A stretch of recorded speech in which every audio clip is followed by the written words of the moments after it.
السلام عليكم ورحمة الله. مرحبا أصدقائي. هذا الدرس الخامس من دورة اختراق الأجهزة.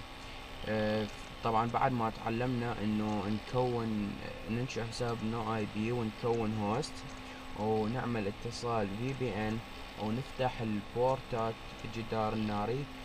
بهذا الدرس راح نقوم بتجربة التبليغ الداخلي، يعني راح نقوم بتجربة اختبار اختراق.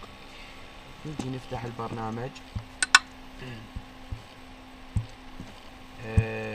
نكون سيرفر بالبرنامج، هو الفيروس اللي نرسله للضحية ويفتحه ونقوم بعملية اختراق. نضغط على كلمة بولدر بولت. هنا هذا المسار اللي نحفظ فيه البرنامج. اوكي، تم انشاء السيرفر. نجي نفتح السيرفر. مثل ما تشوفون وصل التبليغ وكل شي تمام. الآن نجي نشوف خصائص يعني البرنامج، يعني شلون تقدر تتحكم بجهاز الضحية. اوكي، نجي طبعا بالخيار الأول عندك فايل مانجر، تشوف ملفاته وكل شي، يعني صورها كل شي تقدر تشوفه. هنا هاي ما أعرف.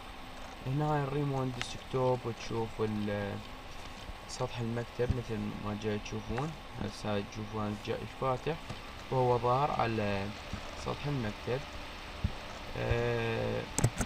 نجي هذا الخيار تشوف البروسيس والملفات هو فاتح.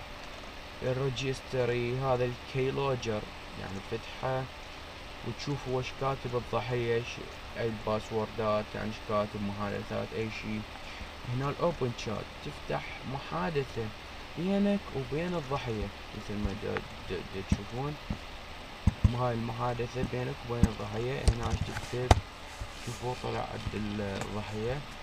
اوكي، بعد هنا جيت باسورد، تقدر من خلاله تشوف الباسوردات المحفوظة عنده بالجهاز، ومنها تقدر تنطق بالعملية وتحذف السيرفر من الجهاز. هذا كل ما كان عندنا في هذا الدرس وهذه الدورة. شكرا لكم للمتابعة. انتظرونا في دورات قادمة ودروس قادمة. شكرا لكم.